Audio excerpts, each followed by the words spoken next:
I used to help organize the annual Easter event at our local church. It was nothing fancy, an egg hunt, cupcakes, a rented bunny costume, and a few silly games on the grass. We'd always get a few volunteers for the costume, usually a dad or older teen who needed community service hours. But last year, no one signed up. We were scrambling last minute. But then this guy just showed up. He was already in costume, already dressed as the bunny. It was around 3 p.m. when I saw him. He was already standing by the games table, handing out plastic eggs to the kids. The suit was way better than our usual cheap rental. Big padded arms, long ears, oversized cartoon face. But something about it was off. He didn't talk, not once, just waved, slowly, over and over. I assumed someone had stepped in and rented a better suit. Maybe one of the other parents pulled through and forgot to tell us. But then I noticed something strange. The way he walked. It wasn't right. His arms would swing slightly too far. His steps didn't match the rhythm of his body, like he was copying a person, but didn't quite know how. One of the moms asked him if he wanted water. He didn't answer, just tilted his head. She laughed awkwardly and walked off, but I saw her whisper something to her husband right after. They both kept glancing back at him. The kids, though, they loved him. They followed him everywhere, laughed, danced. They didn't notice anything strange. Only the adults did. By 6:30, the games were over. People were packing up. I went inside to check the sign-in sheet. That's when I realized nobody had written anything in the volunteer section. No name, no indication that anyone had signed up to play the bunny. When I went back out, he was gone. I asked around. Every single person I talked to assumed someone else had arranged it. No one had hired him. No one had seen him change. No one knew when he arrived or when he left. The costume wasn't in the church closet. No one saw a car leave. Nothing. That night, I stayed late to review the security footage. And that's when things got worse. The cameras showed him arrive at 2:47 p.m., but not from the parking lot. He walked out of the woods behind the church. Just appeared. In full costume. In every frame, he was too still, even when he walked. The footage almost looked corrupted, like his movements stuttered, skipping frames that weren't missing. At one point, he stood in front of a little girl holding a balloon. For 7 minutes, just staring, never moved, never blinked. When he left, he walked back into the woods. The footage ends there. I called the pastor, we reported it. They checked the forest, nothing. They even brought dogs, no tracks, no footprints. We didn't tell the kids. We told them it was a hired performer who left early. But I've watched that footage dozens of times now. I've looked at every frame. It wasn't a person, and it sure wasn't some Easter bunny.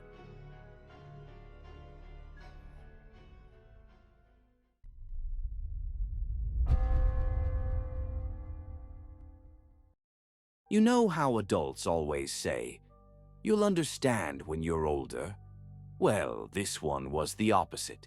They said I was too old to see it, too old to believe in it. But whatever I saw in our backyard that night, it wasn't for little kids. And it sure wasn't some Easter bunny. It was the week before Easter, 2 years ago. I was 12 at the time. My brother and sister were 6 and 4. And even though we were all still kids, my parents decided I was too old for Easter egg hunts, too old for the bunny stuff, too old for baskets and jelly beans and all that.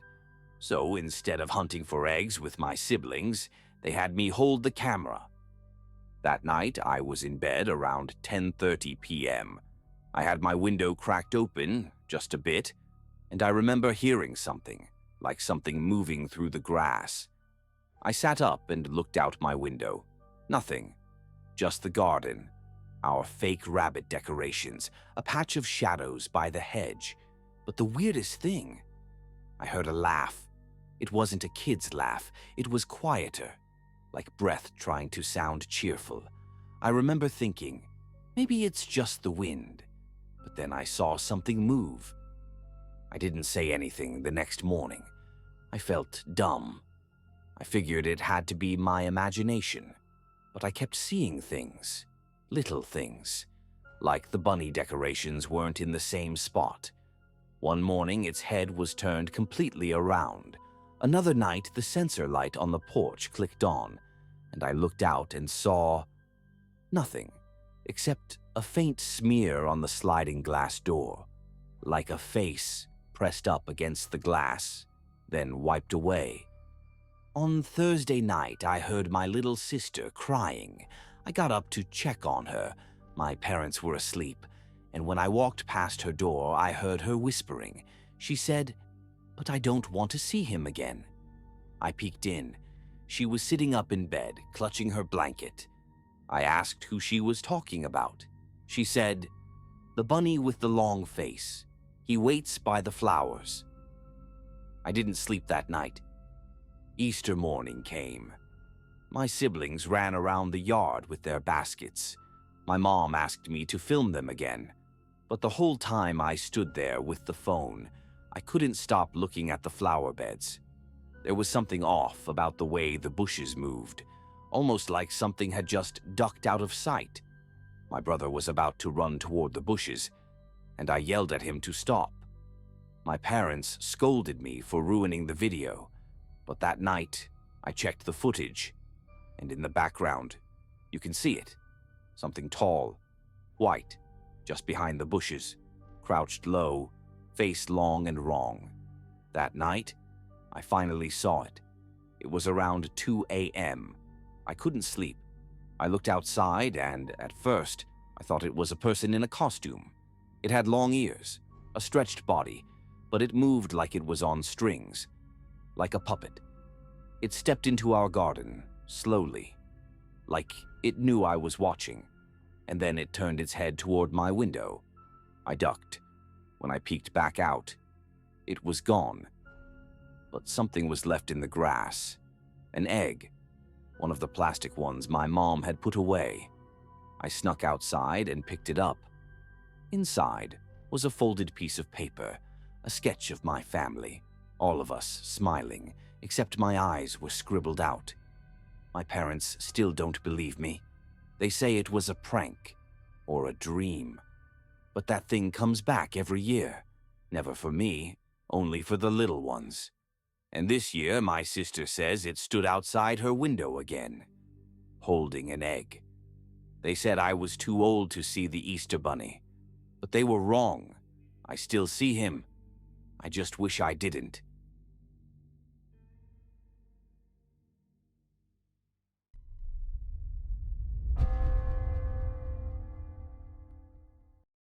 They thought it was a prank at first, a plastic egg found in the grass at a school Easter event, cracked open by a 5-year-old girl, and inside was a lock of human hair, braided, bound with a tiny pink ribbon, tied neatly.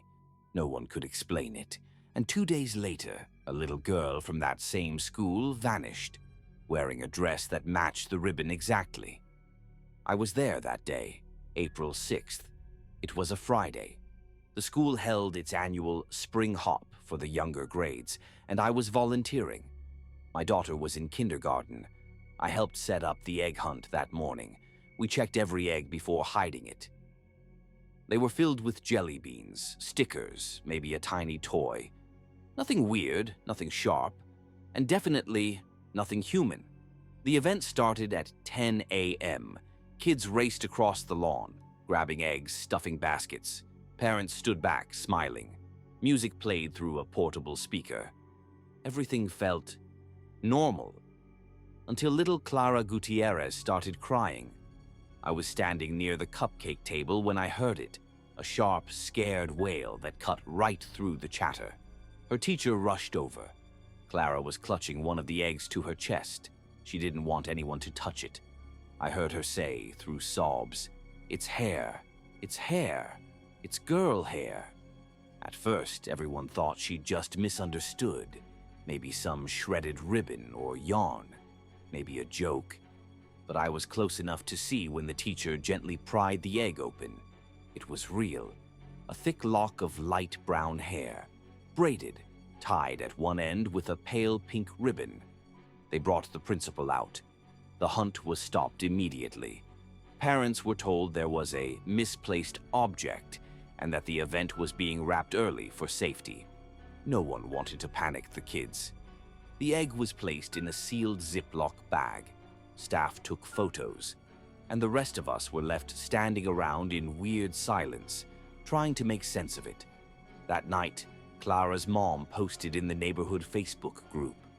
Her daughter couldn't sleep. She kept saying the ribbon in the egg looked exactly like the one her friend Hailey wore every day. Hailey was another kindergartner, same class. At first, everyone told Clara's mom not to worry. Tons of girls wear pink ribbons. It was probably coincidence. But 2 days later, Hailey didn't show up to school, and her mom called the police around 11:30 that morning. She never made it to class. No one had seen her. No bus. No neighbors. No trace. That afternoon, teachers confirmed what Clara had said earlier. Hailey had been wearing a pink ribbon in her hair when she left for school. A specific one, satin with tiny stitched flowers near the edges, identical to the one found in the egg. They brought in dogs, checked traffic cameras, interviewed staff, investigated every angle, but they couldn't figure it out. There was no connection between the missing girl and the egg, except they were both at the same event, at the same time. The school quietly removed the remaining eggs. They went through every single one again. Nothing else was off, but that made it worse somehow.